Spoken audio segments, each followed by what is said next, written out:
Hi and welcome to Leitrim Daily. My name is Breifne Earley and you are listening to a very special edition of A Current Affair here on the podcast. It is of course 7 days from the general election and we are doing a feature on the candidates running in the Sligo Leitrim constituency. Of course it also includes South Donegal and North Roscommon. 19 candidates on the ballot paper. It's going to take a mathematical genius to work out where the votes are going to go. But all I'm worried about today is where your vote is going to go. So what we've done is we've invited each of the candidates to come in and have a chat with us.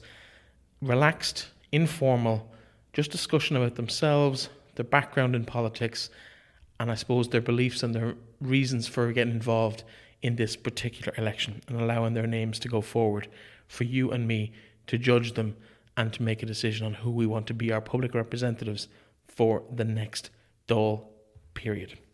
We have 9 candidates on today's show, and the reason why we don't have the full complement of 19 is varied. I'm going to go through the list in alphabetical order, and it's the order you'll hear from the candidates as we go through the show. Nessa Cosgrove of the Labour Party, Shane Ellis of Fianna Fáil, Frank Feighan of Fine Gael, Blaithin Gallagher of the Green Party, Marian Harkin, an independent candidate, Martin Kenny of Sinn Fein, McCloskey of Aontu, Gino O'Boyle of People Before Profit, Oisin of Renua. Now, they're the 9 candidates we have on the show today. Some of them have running mates. In Fianna Fáil and Fine Gael, there's more than one candidate. We haven't included any other candidate in those parties. One other candidate, an independent candidate, came back to me and we just couldn't organise the logistics of actually sitting down to get the interview in the last couple of days. Another candidate, who I'm not going to mention in terms of a name, did set a date and an interview and then left me hanging, didn't show up for the interview, and 5 others did not respond. So the 9 who were invited and responded and showed up to do the interviews are the list that I've just read out. We're going to give you about 10 minutes with each candidate and you'll get a really good feel of what that candidate is about, what they hope to do should they be elected at the general election next week. It is hopefully going to help you make up your mind. Now, I'm bearing in mind that this is probably the first time a lot of people listening to the show will have actually tuned in, those who are supporting various candidates. We would like you to stick around, so maybe think about subscribing to the show. You can either subscribe to our email newsletter from our website by clicking on the option on leitrimdaily.com. Just click on newsletter, put in your email, and you'll get the weekly digest from us each and every week. Or if you'd prefer, on your podcast app of choice, whether it's Spotify, Apple Podcasts, or even YouTube, or wherever you get your podcasts, just search for Leitrim Daily and click subscribe and follow. It's completely free. We would love your company. You can join the 1,500 or so others that listen to the show each and every day. Okay, well anyway, that's enough about Leitrim Daily. Let's get on to the candidates and try and help you make an informed decision about who you would like to support at next week's election.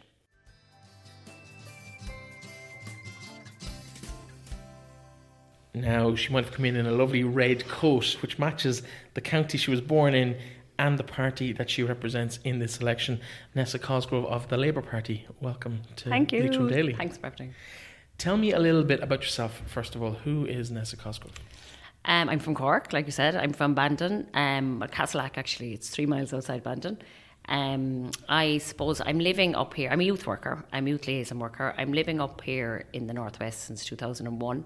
I started off living in Bundoran and Ballyshannon, and I was involved in a youth project there. And then I went to Glastonbury one summer and met my husband there, Cavan Mann. He's from Cootehill. In Glastonbury? In Glastonbury, yeah. So it was great. I was actually working on one of the bars there, and he was there with a friend of mine. So we didn't just bump in. It wasn't just quite love at first sight, but we met, through a mutual friend. And then exactly a year later, we put a deposit on a house in Cartron that we're still living in. Wow. So that was fast. You met to buy a house in a year. A year, exactly a year later. Men don't like spending money either. Well, no, I don't know, but they'd like eating their dinner out of the drawer. No, they don't do that. And peeling the orange in their pocket, that doesn't happen. So a year later, and we're still in the same house. We were lucky that we rented out all the rooms in the house, and so we made very good friends actually from people that rented the rooms. And then we got married 4 years later, and we have 3 children now. Sarah is 11, Tom is 9, and Saul is 7. And I moved jobs then. So I'm working in the same job in the Sligo Leitrim Home Youth Liaison Service since 2005. I'm a youth liaison worker. Excellent. And why politics and why the Labour Party? I got involved because I went out. First of all, I became a member of SIP2 because us in the voluntary community sector are, I'm like a broken record saying it, but we are so underrepresented. We're badly paid. We have had no pay rise in 10 years, no pensions, short-term contracts, a real two-tier system. Like, I wasn't too bad. I came in and I got 3 increments, but the ones behind me are coming in, staying on the same wages. We're well qualified, very similar to like the Big Start campaign, childcare workers as well, except they're paid worse than we are. So I was getting fed up, and then I was sick of not having a voice. My children were young, so I couldn't really go out campaigning and stuff, like for marriage equality and stuff. I wasn't involved in that. I was always involved in kind of protests and stuff when I was younger. I would have been involved, like the Iraqi war. I was at that now in Dublin, but there was 100,000 people there. I was just sick of. I'm sick of the homeless crisis was spiraling out of control. I was sick of the fact that we were broke. We were so broke, myself and my husband. We were actually working full time and working full time. Connor was self-employed. Connor was self-employed. Like even just having to save up money to buy a pair of shoes. Do you know? Like it was just getting ridiculous. We were going to Australia. We actually went through the whole process, and we had our visas got. Saul was only a baby. Like Saul actually was there for a year. We ended up changing our flights, and Connor's brother lives in Perth, so we went over to his wedding. But we had our flights booked. We were all set to go. We'd full residency. We'd applied for residency. And then we were supposed to go in August. I think it was the 11th of August or the 12th of August we were supposed to go. And Connor rang me one day in work in May. I had my notice sent in at work and everything. I had to take it back out again. We had our dogs rehoused. It was a nightmare. And it was just because we couldn't afford to live. But Connor was like, I don't want to go. And I was like, I don't want to go either. And we changed our flights. I was lucky my boss gave me my job back. But we were just sick of it. I was sick of being broke. And I suppose Connor was self-employed. There was no prospects for getting a job, and the more he worked, he's a software developer, but he was self-employed. He was kind of doing hardware, PC maintenance and networking. But because he was doing a lot of work in voluntary community centres, he used to do a lot of that. They were getting cut money, so we, like where I work, places like organisations where I work, so they couldn't afford to buy new computers. They couldn't afford to have servers. They couldn't afford to get any maintenance done. So I was just fed up. So I joined Uplift, that online community Uplift. And I just started feeling, I need to have a voice here. And then I was Bill Gates, isn't it? It's Siobhan O'Donoghue. Okay, sorry. Yeah. Okay. And Rory McKiernan, he's I know the Rory. board. Yeah. He'd be on the board. He's actually from Cootale, where Connor, my husband's from. They were on the corner. They grew up together. But so I was sick of moaning. I suppose I was sick of sitting back and feeling I had no control over my future. I couldn't watch the environmental crisis just spiral out of control either. It was just like, is anyone taking any notice? So I like Susan O'Keefe. I had a lot of respect for Susan, so I went out canvassing with her. I just thought, right, I need to kind of do something. Went out canvassing for her, and I met just a lovely crowd of Labour, and they just put their arms around me and welcomed me so much into the party. So how do you go from canvassing to being on the ticket yourself a couple of years later? Because the membership was very low, I suppose, and I became secretary of the branch and the constituency. So I started going to meetings, and it is really low. Like, we're trying to build up numbers all the time. We're trying to build up numbers. So then I just think we look forward. It was for the local council. I ran for the local council in Sligo. And I did well. I didn't get in, but I got a good enough vote to think, we need a bit of representation up here. I remember I spoke at the conference Labour Party conference in Dublin, and it was this was in 2018, and I just said I couldn't imagine anyone representing me. There was, and I think there's a lot of people like me. There was a strong vote for repealing the 8th marriage equality passed. But I just thought the politicians we have were conservative, entitled, and I just there's nobody there that I can actually vote for. Let's talk about the Labour Party in Sligo and the history, because as a kid I remember on the spring tide, Declan Bree won a seat for Labour in Sligo, and then subsequently at a later date left the party and kind of brought a lot of that support with him. He still maintained his council seat, although he hasn't been back in the Dáil since. And he is running again this time. Has that affected the Labour Party in Sligo? Definitely, yeah, it has. And I suppose Labour, Declan has no time for the Labour Party, so he spends a lot of time actually slagging off the Labour Party. He goes out of his way to slag off the Labour Party. So it has a big effect. Yeah, and he's got his own following and he's got his own core vote. And I suppose I voted, but when I moved to Sligo, I would have voted for Declan Bree as well. But I can see maybe that. I'm not sure, he was an independent, he was a socialist independent before he joined the Labour Party, and then he left again, so maybe he prefers to be an independent. Okay, in terms of going forward and the challenge that it is then for a Labour candidate to be elected, what are the big challenges in your experience of the last few weeks and what's coming in ahead for the next week?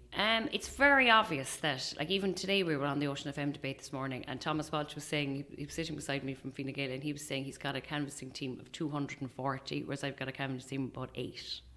So, and I mean, it's a lot of my friends, you know, it's a lot of my friends come out, and people are busy. Like, we've a lot of my friends at the same age as me, we have small kids, you know, so people have their own lives, so you can see how it's man on the ground, like and we're just trying to build it up. We're trying to build up membership, and a lot of people, I suppose, don't want to. Like, I have friends that help me put up posters. I have friends that help me with social media, but don't want to join actually the go canvassing and don't want to join parties. Like, people don't want to become members of parties, you know.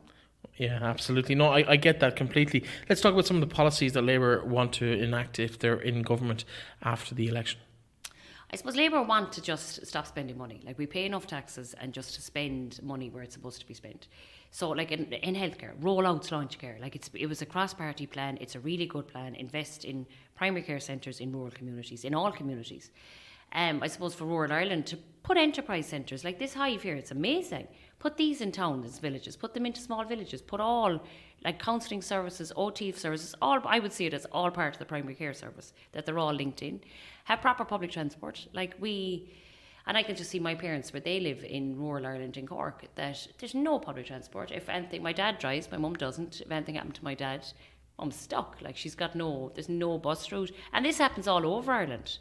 And bring down the fares in public transport. Like, they're too expensive. Do you know, like, if we're going, we'll say for a family of us going to Dublin the 5, there's no way you do it. It has to be cheaper to go on the train or public transport than it is to bring your car. Yeah, it costs you a couple of €100. Well, yeah, it would. Maybe €200 to go to Dublin on the train. I mean, that's crazy. It doesn't make any sense. So I suppose their issues, like, about climate action, that's the issue of our time, you know. And, like, if we don't start investing in quality public transport, it's never going to change. I know people talk about electric cars and grand, but that's not going to help over here, really. Let's talk about housing. What's the plan for housing? So Labour want to build 80,000 land on public land, 80,000 houses on public land, social and affordable housing. The money is there. We're going to use some NAMA money, going to use there's a rainy day fund, and the money is there to build it. It's just the will. Like, I suppose, I know we're not going to go into slagging off other parties, but it was Fianna Fáil to stop building social housing. Do you know? It was. Well, they're not here to defend themselves, No. so I'm going to. Okay, that's all right. But in terms of, let's talk about what Labour are going to do. Yeah, so Labour, that's what Labour want to do. They want to freeze rents. They want to put a nationwide rent freeze, which is being blocked as well. But a nationwide rent freeze and incentives that people are actually, that they can rent to buy. So basically, to give people a break, give renters a break, that they can afford to have a deposit. Affordable houses, that people can actually buy the houses. Do you know, that people, that there's work out that maybe your mortgage could be used as, you know, rent could be used as, seen as a down payment for your mortgage. Just basic stuff. Like, Labour is all about going back. Labour across the world is basic tin. It says what it says in the tin. Quality public services. It's the same with healthcare. It's the same with housing. It's the same with public transport. Education, genuinely free primary education. Childcare services, subsidies. I mean, childcare workers are so underpaid and undervalued just because there's not enough investment in it. Like, I think is it 0.5% of the GDP is invested in childcare in Ireland, whereas the average is, it's 0.2, and the average around Europe is 0.8% of GDP. So it's just, and subsidies and throwing money at these problems and one-stop payments and tax breaks, they don't work. Just genuine commitment to people. We're almost out of time, but in terms of your goals for next Saturday in the election, what would constitute a success for you? Is it a seat? Is it a target, or in terms of number of votes? Is it building party membership in the area? What will reflect success for you and the Labour Party in the election? Like, obviously I'd love to get a seat. I wouldn't be running if I didn't want to get a seat. But I want to do well. I want an alternative voice, people, that someone else to vote for. Rather than Fianna Fáil or Fine Gael, rather, you know, a bit of this, just someone else that reflect my views. I suppose the Labour Party have always been about, like, we led out in marriage equality, led out in repealing the 8th, things that we've been doing for years, looking after children. And I think, even within the party itself, like, there's Labour LGBT, there's Labour disability, there's Labour women. Like, we've always protected minority groups, and that's what I believe in, is equality and justice. So I would love the membership to grow. Of course we would. But a good vote for me would, a vote that I'm proud of, you know, that I've enough people actually think, yeah, she's actually worth voting for, and I think she could do a good job. And you have a figure in your head, do you? No. I don't. Listen, Nessa Cosgrove of the Labour Party, thank you very much for joining me. Thank you. For the last 10 minutes, and the very best luck to you. Thanks, as well as the rest of the people running next Saturday Thank and you. evening.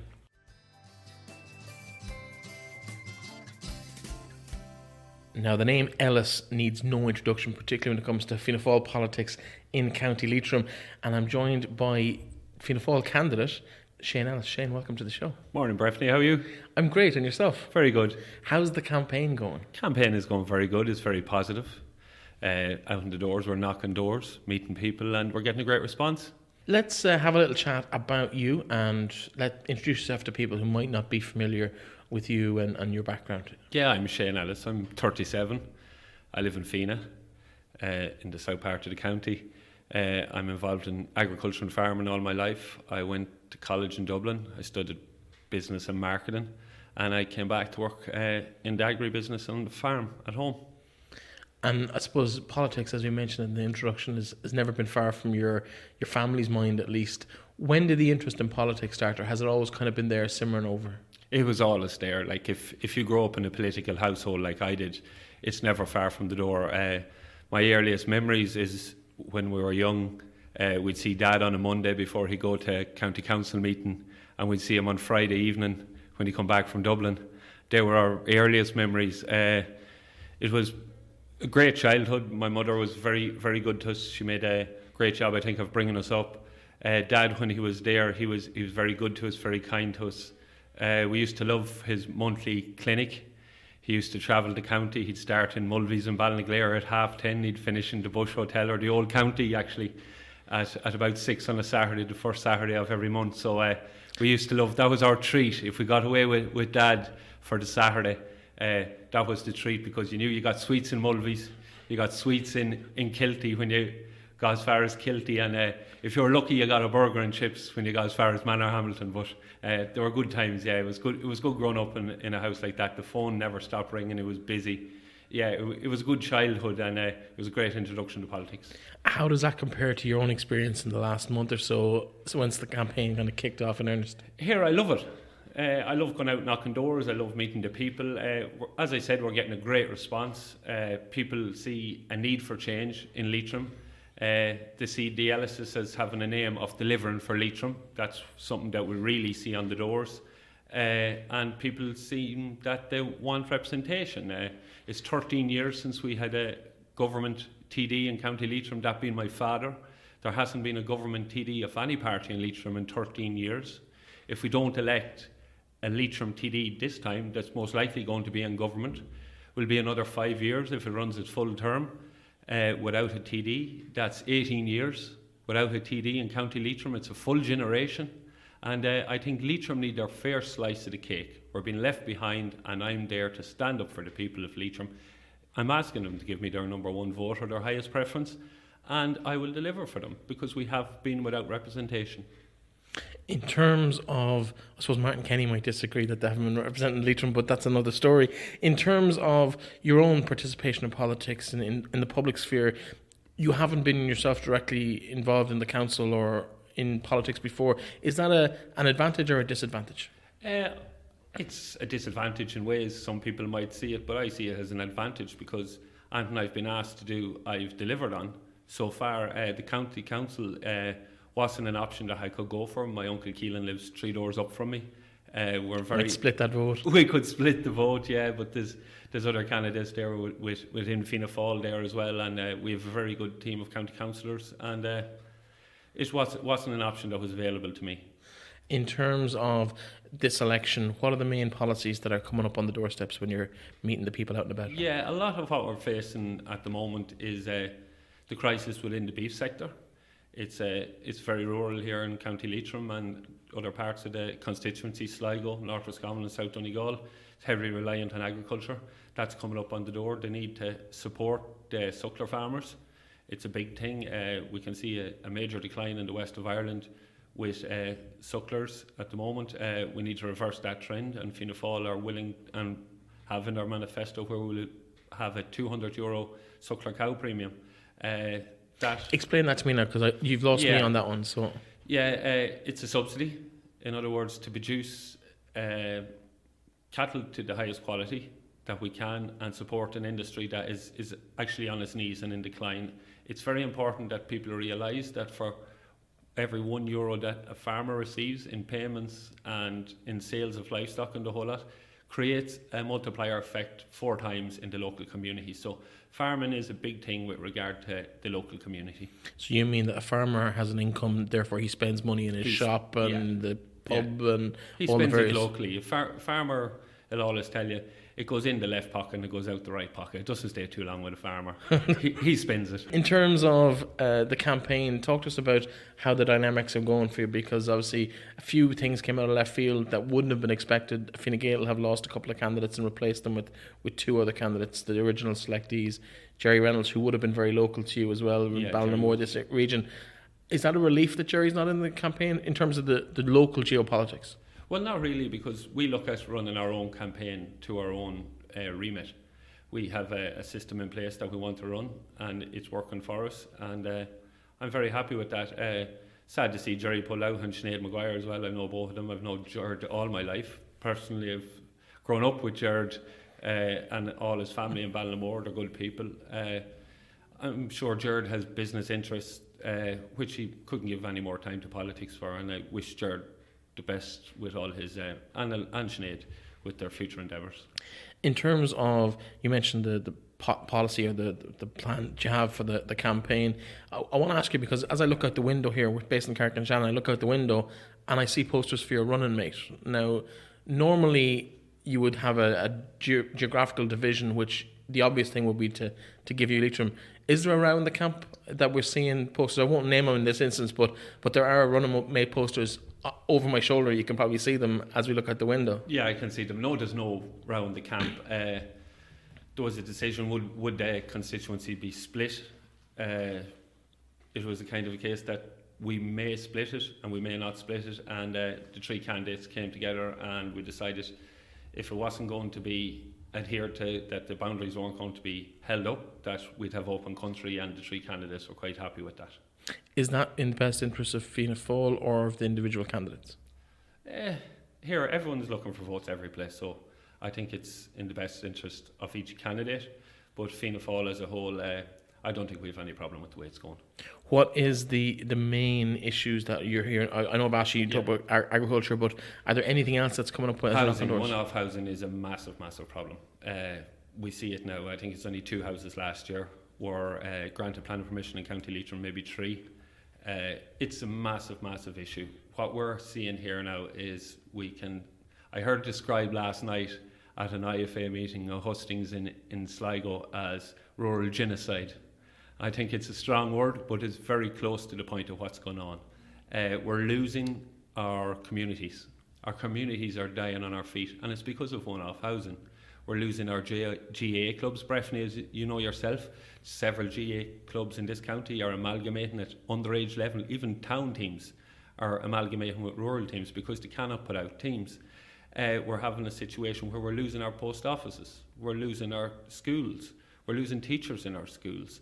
And what's happening here is the whole fabric of rural Ireland is being tore up and decimated. And in County Leitrim, it's all down to one-off planning, because you cannot expect young people to stay on the land and farm and maybe drive 15 mile, 10 mile to their local town where they might only get rented accommodation because there is a lack of a housing supply of quality houses to purchase, where they could be living on their farm next door to their parents, contributing to the rural community where they grew up and where they want to live. In terms of what's actually workable on that, though, because we all want to see it easier for people to build houses where they want in the countryside, but there are certain issues that need to be circumvented, and the cost of those in terms of sewerage and all of those other supplies and services is an issue for one-off housing. What's actually workable on that, though? What can Fianna Fáil do if they're elected to actually make that, to reverse that trend? Yeah, well, Martin Kenny had brought a bill to government that hadn't gone through. It was supported by my colleagues within Fianna Fáil, and it got cross-party support. It just hasn't gone through. What we have to look at there is moving forward with a system that's going to work for everyone, not just a few. There are systems available throughout Europe. for our type of soil that are approved, but the EPA in Dublin doesn't want to adhere to those rules for County Leitrim. We've seen it before. I was at an IFA meeting some months back, maybe 12 months back in the Bush Hotel, and Minister Creed came down. He brought his top table with him, and he brought a gentleman from the EPA who showed us a beautiful slideshow of a lovely cottage with lovely cows around it and a few sheep around it, and told us this is how we had to live. And I stood up at that meeting and I said, Minister, I think you're very foolish to bring a fool down to supply a fool's urn to people who are not fools. I said, the EPA are the reason why we cannot get this planning through in County Leitrim.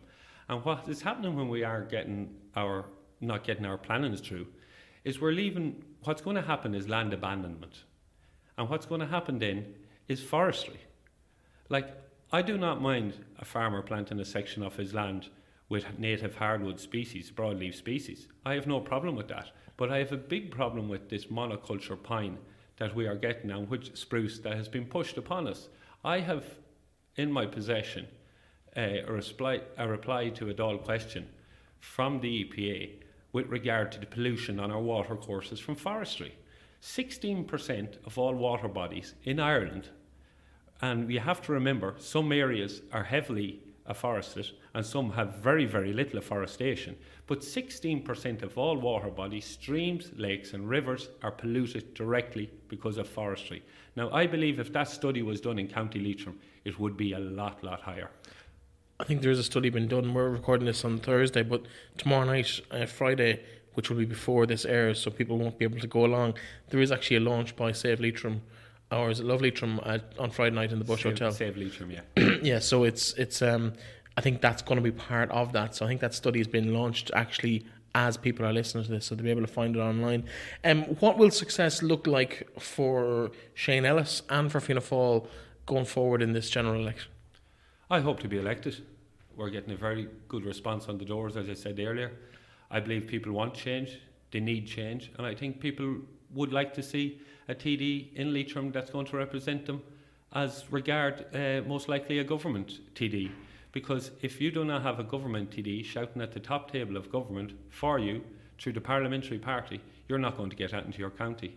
So I believe that if the people want a TD that's going to be in government with a government party, I think they have to vote for Shane Ellis. Okay, well, Shane, thank you very much for coming in. The very best of luck. Thank you, Breifne. In the next week or so.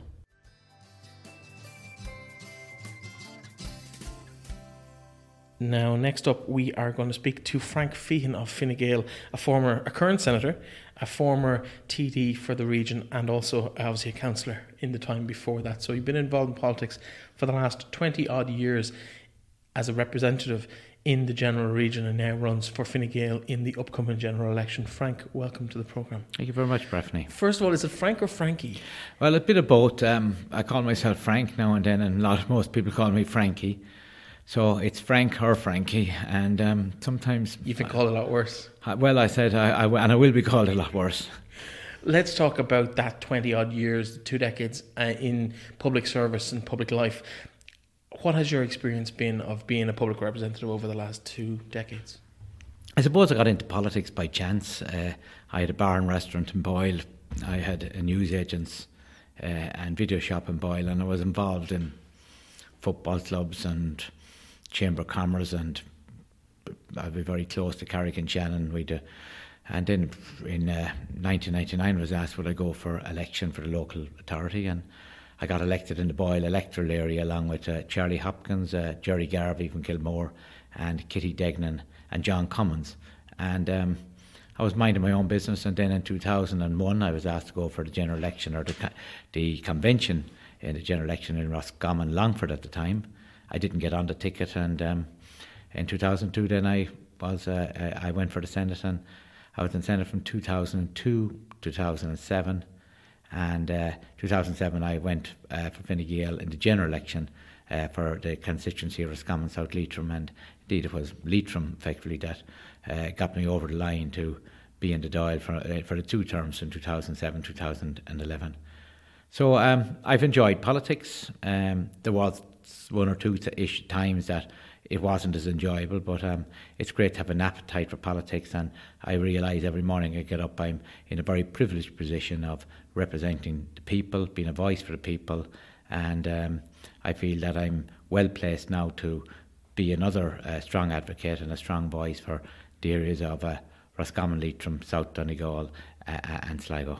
In terms of your record, I suppose you mentioned Roscommon, Longford, Roscommon, South Leitrim. Now it's Leitrim, Sligo.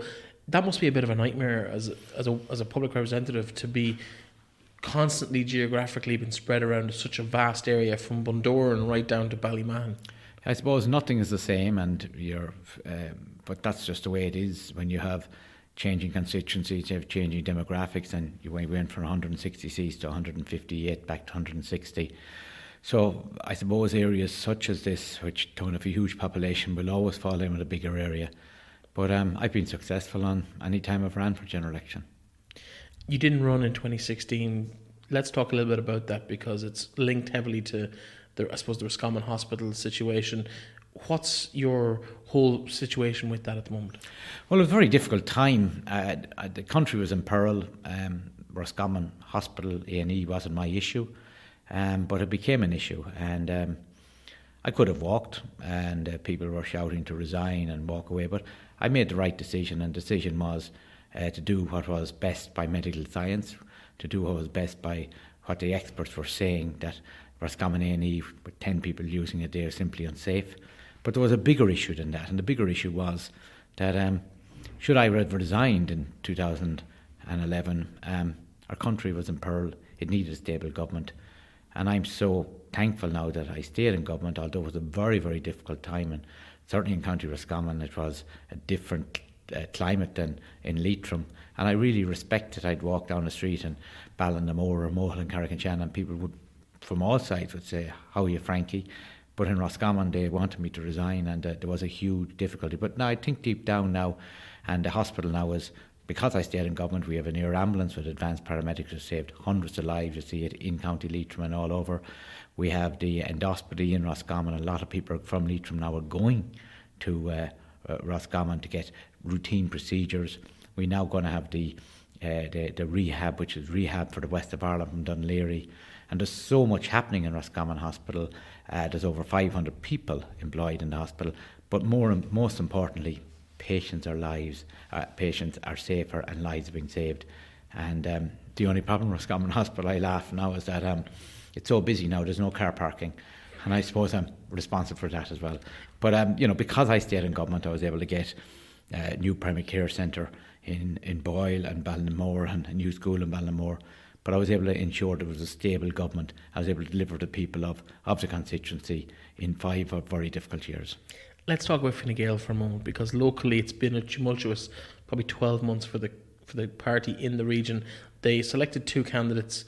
They're not the 2 names we now get to vote on. Is Fine Gael in trouble in the region in terms of how it's structured, or was that just 2 freak decisions made by the 2 candidates themselves? It's unprecedented.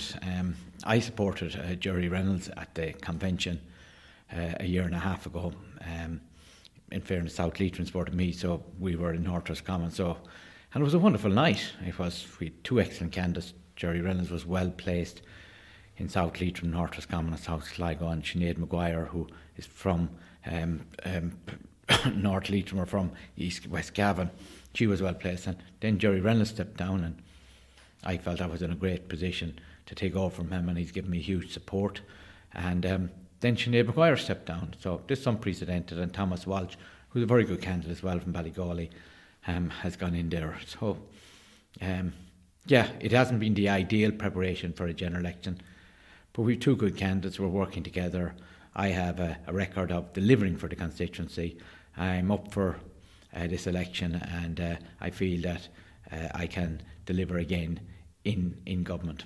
How has the reaction been on the doors? The reaction's been very, very good. I think people realise the work I've done.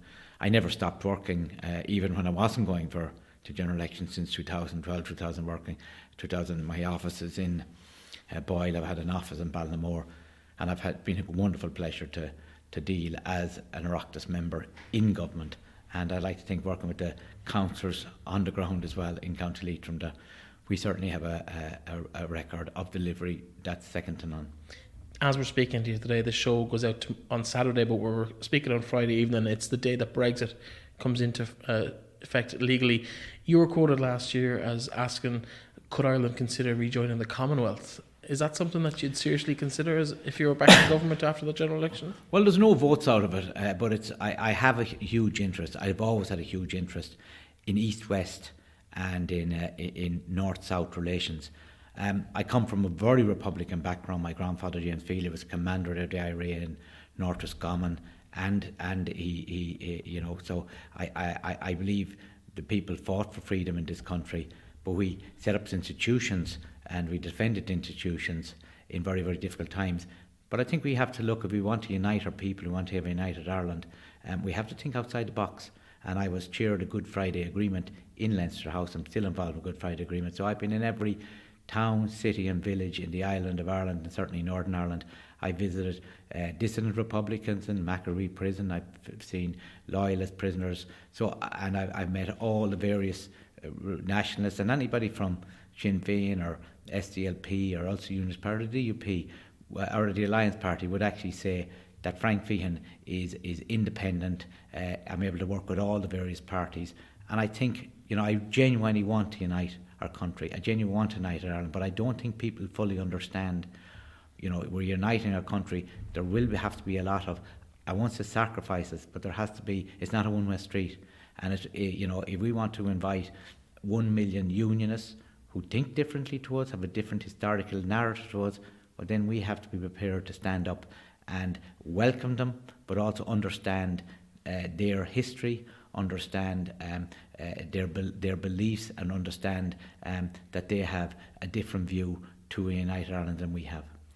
In terms of your life since the last general election that you stood in, which was 2011, you've had a lot of developments there as well.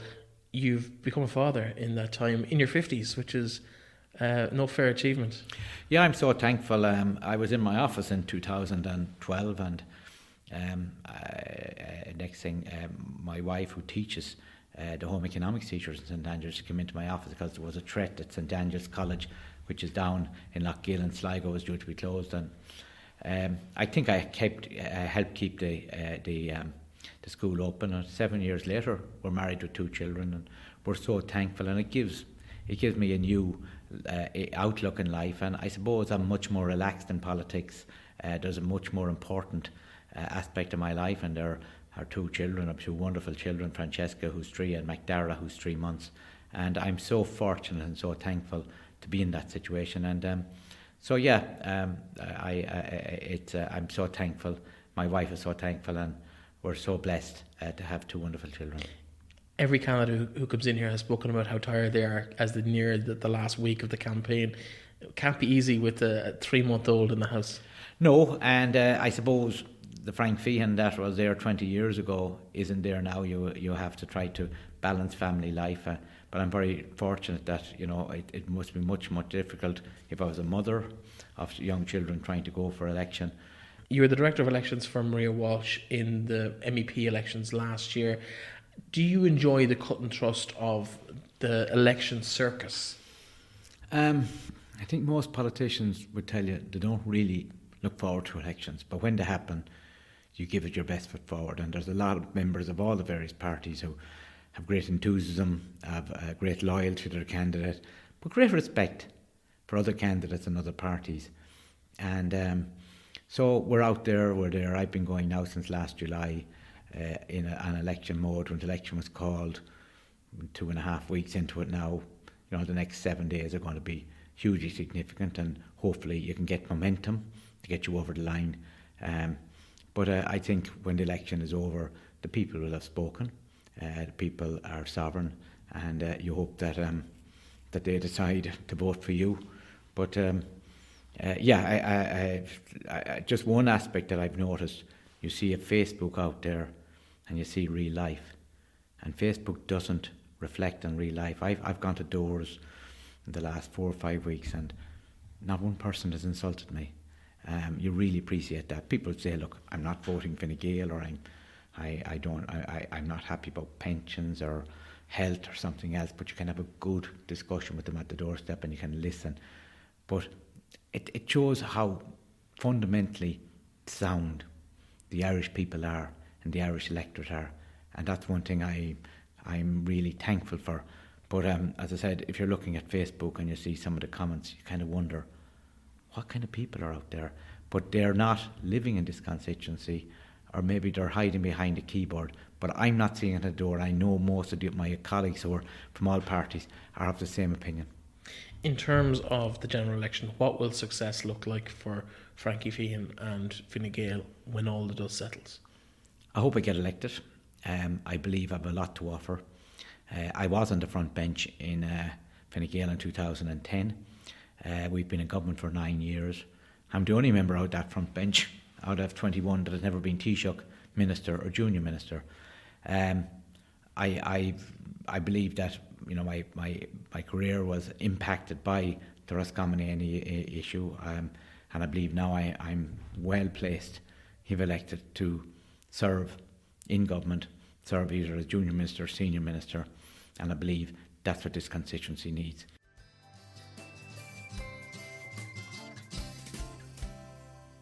Now, in the mainstream media around the country, we've heard a lot about this green surge through the local elections and the national elections, but there's been a caveat that it doesn't work in rural Ireland. When someone who's hoping to put that to rights is Blaithin Gallagher, who's running as a Green candidate in this general election. Blaithin, welcome to the show. Thank you, Breifne. Thank you very much for having me. My pleasure. Thank you for coming in. Let's talk about that green surge over the last, I suppose, 4 or 5 years. It's been building nicely, and it came to fruition last year in the general election when the Greens seemed to be the party making all of those advances in the cities. Your job now, I suppose, is to reflect that in the rural part of the country. How has the reception been in the campaign so far? Well, Breifne, the reception has been really good so far. People recognise that there is a climate emergency and that our biodiversity is at serious risk. So they want to make change. Of course, there are people who are scaremongering about the Green Party being the enemy of rural Ireland. I would never have joined the Green Party, nor would I ever have canvassed on their behalf or run as a candidate if I thought they were the enemy of rural Ireland. I am part of rural Ireland, and rural Ireland is part of me. So I firmly believe the Green Party is the friend to the farmer in this part of the country and to all others who live here, because of course it's not just a farming community. Without the farmers, the community would be sorely at a loss. But we are a bigger community, and we all want to work together to bring life back into the rural villages and rural towns. They have been seriously neglected over decades and decades of the same powers in government. Fianna Fáil and Fine Gael have been in since the foundation of the state, and this is where we are today. Now, of course, you mentioned you're part of rural Ireland. You're Leitrim born and bred, Mull originally. You might remind us just a little bit about your family and where you come from. Yes, Breifne. It's very hard to say you're born in Leitrim unless you were born at home. But I'm a Leitrim native, reared in Mohill. My father was the local vet there, and we had a farm. We grew up with our own vegetables, our own meat, our own milk, our own butter. We grew up in a town that was absolutely thriving. It was a busier town than Carrick-on-Shannon when I was growing up. On the main street of the town, there were over 200 children living. Now my mother's one of the few who are left on that main street. There are a few other families. The people in the countryside who had lots of produce to bring in and share and sell on the streets of Mohill, they don't even have the money to spend in shops now. So we have to bring back life into our towns. We have to bring back people into our towns. And I grew up the middle child of 9, which makes me a good negotiator and a good mediator. I actually did a qualification in mediation as well. But the reason I bring that up is because when you get into Parliament, one of the things we will have to do is be able to negotiate for rural Ireland and do it and fight the big boys. So I'm hoping that I could be that voice for rural Ireland and for this part of the country where I love. I came back here to live. I brought my children up here, and I want my children to be able to come back and live here and live in a thriving economy. We don't need to be rich. We just need to have a good quality of life. And that's what we're about in the Green Party, is improving the quality of life for all. You talked about being a voice for rural Ireland. You have done that for the last decade or so in your role as editor of the Leitrim Guardian. How much has that given you an awareness of how people in the county are thinking and what they're really looking for out of their public representatives? Well, it's as you know, Breifne, the Leitrim Guardian is not political in any way. And if you had asked me about a year and a half ago would I be running for politics, I would have told you were off your head.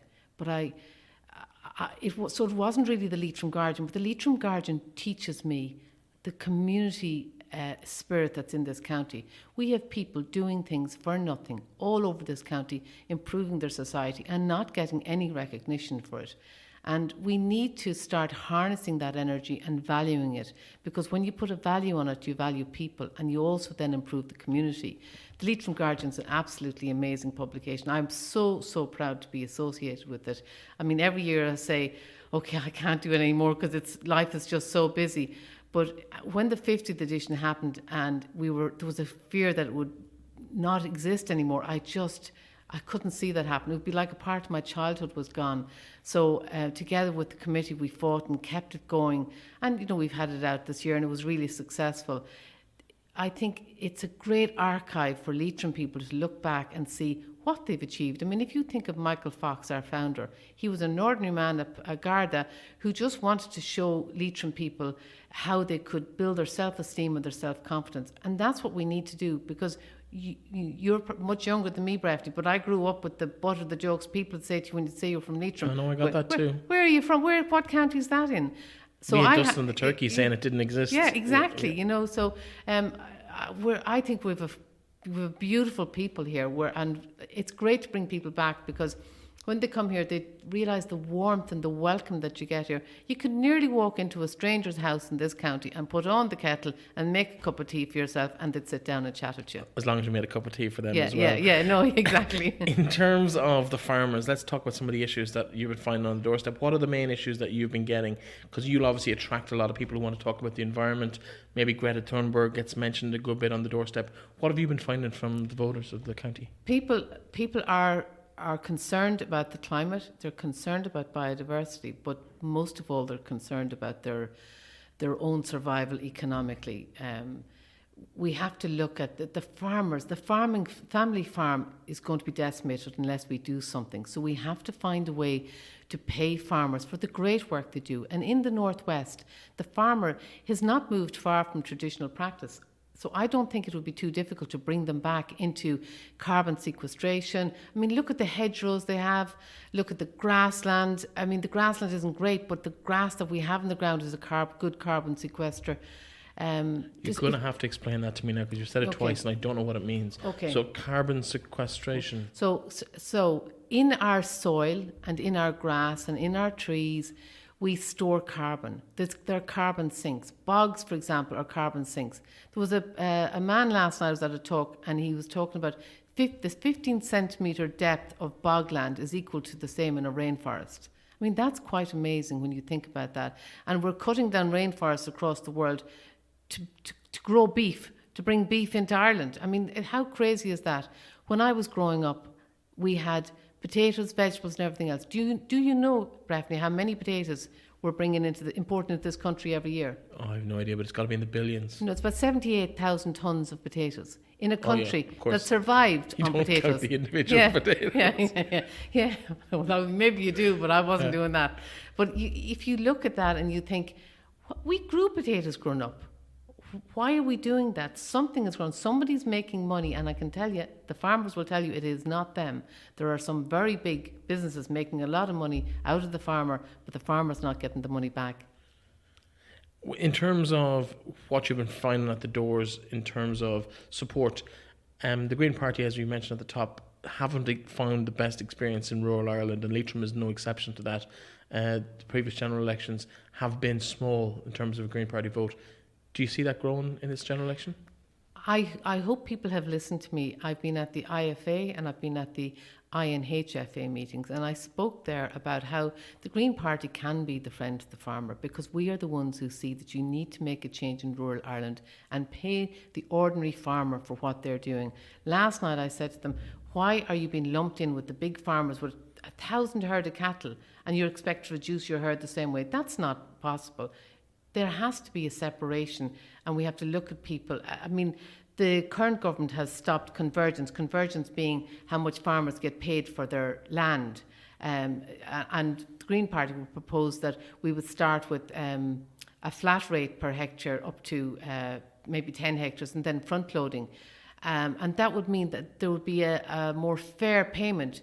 Do you know the average farmer, especially in this area, is living on about 9,000 to 10,000 euros per annum, whereas the bigger farmers are getting hundreds, well, up to 100,000 in some cases. So there needs to be a cap on that, and the money needs to be spread fairly across people who are working hard. But most farmers now nearly have to have a second job just to live. In terms of options, and because we know that the Green Party support the reduction of the suckler herd, and that is going to be a huge impact for the suckler farmers of County Leitrim, where there are plenty. In terms of options that exist at the moment for those farmers with their animals, with their land, what are they there? What are the Green Party proposing to give as an option for that suckler farmer who maybe can't afford to take that hit in a herd well, for a start, we need to start paying for quality produce, and we need to have a niche. We need to have a niche product, but also we can pay farmers for maybe planting some woodland, native woodland. They could go into agroforestry where the cattle can shelter or the sheep can shelter under the forest. There's lots of different options there. But farmers need to be paid, and they need to be paid a proper amount of money for being guardians of our land, because that's what they are. What would success look like for Blaithin Gallagher and the Green Party locally and nationally at the end of this campaign? Success would be, we're running 39 candidates. The majority of our candidates are actually in rural areas. And a success for me would be, we know we will do well in the urban areas. Success for me would be getting several rural TDs elected and bringing the rural voice up to the Dáil, because the urban part of the party is very, very supportive of rural Ireland. They realise that rural Ireland is the fabric of the country, and it's not just Dublin. So success, of course, for me would be me being one of the 4 that's returned to the Dáil and making people proud here that they did give me their number 1 vote. Is that realistic from where the base is at the moment from the last general election and the local elections? There's a lot of work to be done, but the Green Wave may help that. But people are sick of the politics that are going on. If people want same old, they're going to get the same old. If people want to change, they need to vote for change, and I can be part of that change. Blaithin Gallagher, thank you so much for dropping in and having a chat with us. Thanks very much, Breifne.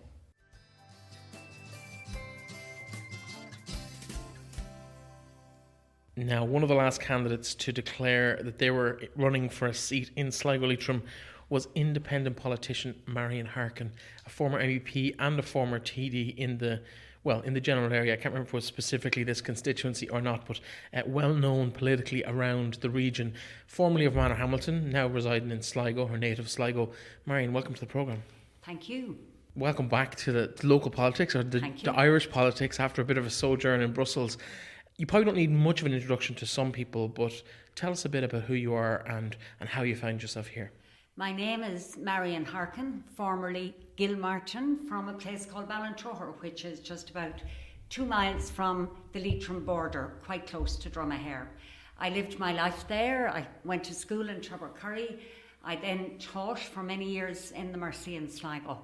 And then my late husband, Sean Harkin from Killargy, he opened a shop in Manorhamilton, and of course we as a family moved out there, and that's where I got introduced to community development and volunteering, and I became chairperson of the North Leitrim Glens. We set it up, and from that I moved to developing the West Together, and I still remember every single month the Leitrim core group up to Drumcairn with Father Kelly was there at the time, and reps from all over Leitrim, and we fed into developing the West Together.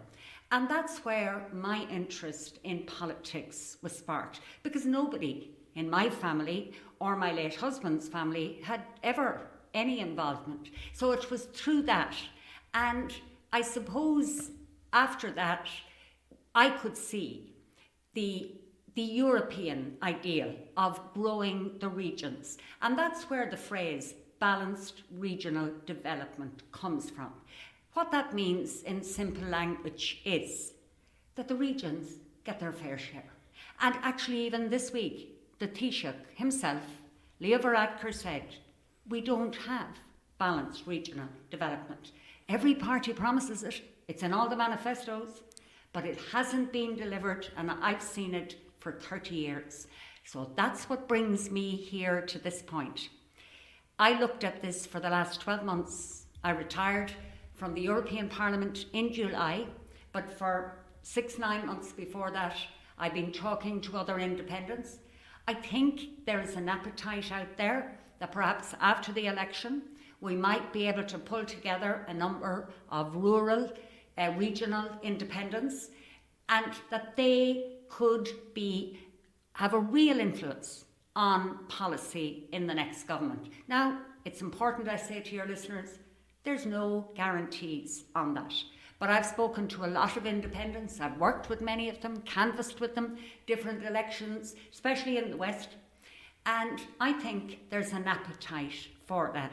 So that's why I decided, I thought there is a chance, maybe, just maybe, we can have a real influence on getting our fair share to the regions as of right. Not with our hand out looking for what's left over. And if that chance is there, I certainly want to be part of it. They say you should dress for the job you want, not the job you have, and you're speaking as if you're already elected. Are you that confident that this is going in the right direction for you? Oh, absolutely not.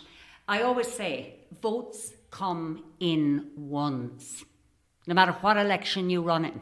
Yes, we're getting, a warm welcome on the doorsteps, but a general election is different to a European. European, if you get a warm welcome, you probably get a vote. General is different.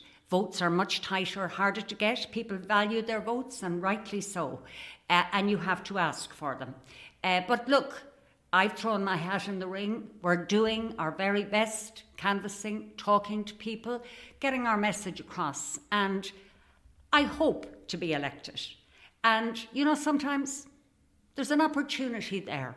You have a choice. I took the choice of running because I think there is something important that can be done. Now, one of the things that's been in the papers for the last few weeks is the story about pensions, and of course the story about changing the age from people have to retire at 65 and their pension won't kick in until 68. Now you fall into that age category. So the next question, and I want to come back to pensions later on, but I also want to talk to you about, at your stage in life, you've retired from politics last year, retired from as an MEP. Why are you going back? Why do you need this hassle on yourself? Because, as I said, I think there's an opportunity there to change how we do things. And we've had these promises. We've had the spatial strategy. We've had the CEDRA report. Before that, we had the Buchanan report talking about the regions getting their fair share of investment, of jobs, of road spend, and now, of course, crucially, broadband. And we need, in this part of the world in particular, to look at how we can sustain agriculture and food production, which is on its knees. And I believe if there isn't a rural focus and a regional focus, that it'll slip through the cracks again. I can't guarantee to any of your listeners that I will deliver that, but I can guarantee that if I get elected, I will do my very best, either as an individual, but my preference would be as part of a grouping to influence government policy. Now, you talked about the balanced regional development. There will be an argument that has improved, not in the last 30 years, but has improved in the last recent years. I know the advent of the Blue Way, the Food Hub, other developments like that around the county. Leitrim is really on the up at the moment, particularly if you pick a town like Drumshanbo. We've talked about it lots on the programme here. Is it fair to say that nothing has happened? Drumshanbo is a town of contrast. I was there recently and it was in the Food Hub, and it's a huge success. And one of the companies I was talking to was Magnific's Box Tea. And in fact, the last time I was in the hub was with a number of box tea producers from Leitrim and Cavan, and about 5-6 years ago, I started a project to get geographical status recognition, what they call PGI for Boxty. It's still ongoing, and I hope it'll be successful. And the likes of Drumshanbo, depends a great deal on food production and agriculture that feed into the town. I'm going to the Mart tomorrow night. I've been, as I said, I was in Ballymote today talking to farmers who had just come out from the Mart. Less than 100 head of cattle at that Mart. I mean, if we don't support the suckler trade through making sure that the export markets are extended, not just maintained, and proper prices paid to farmers, because farmers are businessmen and women, and they want to get a price for what they produce. And while, yes, we can give them €200 a head, and that will be most welcome and is necessary, nonetheless, we also have to look to see how can we, ensure that farmers in Leitrim see farming as a viable option. Because some of the farmers that I talk to, and I've been talking to them for over 30 years since I was chair of the Council for the West, and I said to you earlier, I am seeing, and I hate to say this, but I'm seeing a certain hopelessness. Not that they'll go out of business today, or maybe 12 months, but will they be there in 5 years? And the real hopelessness is, who's going to take over? Nobody will. Allied that to the plantations of Sitka, which are, threatening to overwhelm, and in some cases have overwhelmed communities.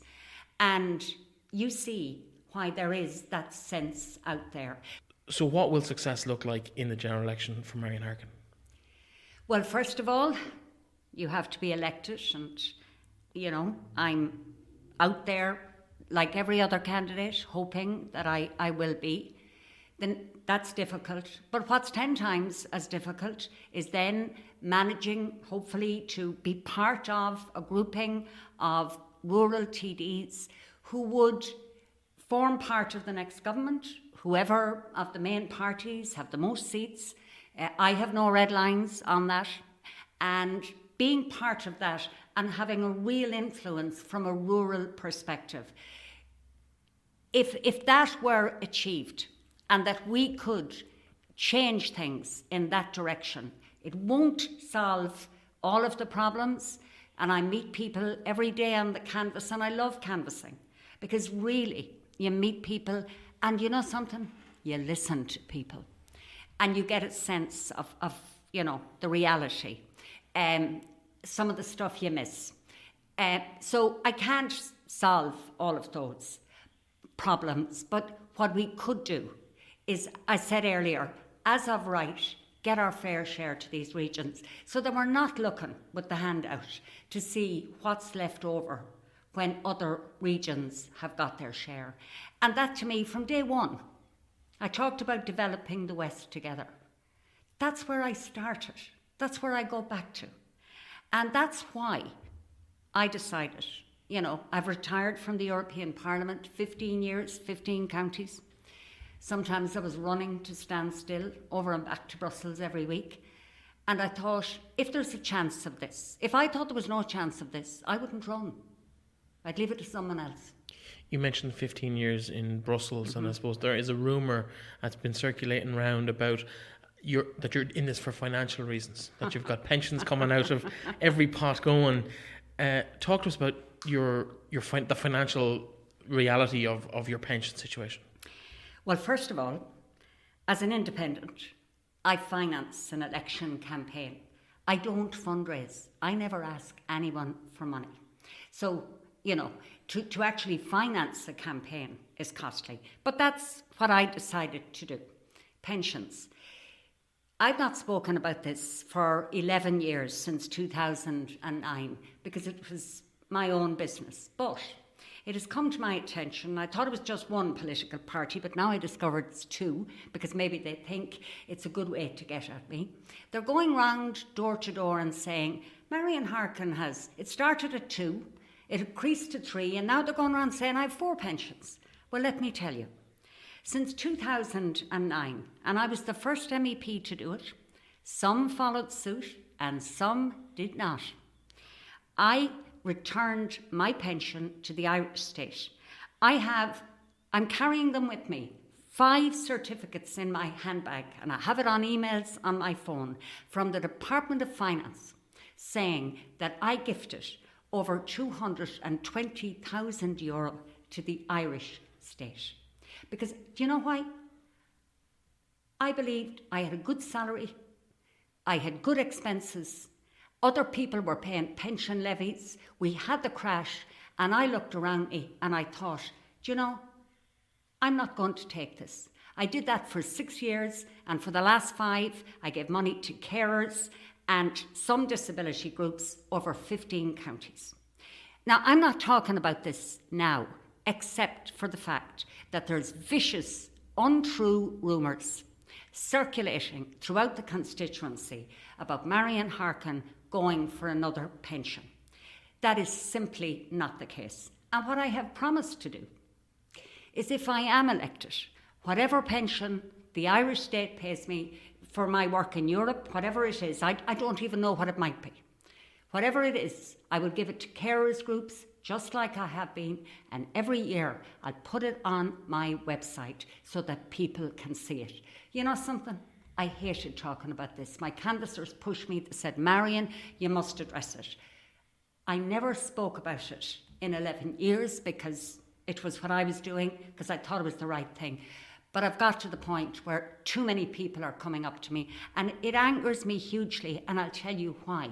Because they know it's not true, and that kills me. And it's just an attempt to try and paint me as somebody I'm not. I'm far from perfect, but that's what I have done with my pensions, and that's what I'll continue to do. Well, listen, Marian, we're going to leave it there. Thank you so much for dropping in, and the very best of luck over the next week in the build-up to the general election next Saturday. Thank you very much. It's, as I said to you earlier, I love being on the canvas. You get great energy and enthusiasm, and I'm sure you hear that from all the other contestants in this race. Thank you. It's great to talk to you, and hopefully we'll get a chance to chat again.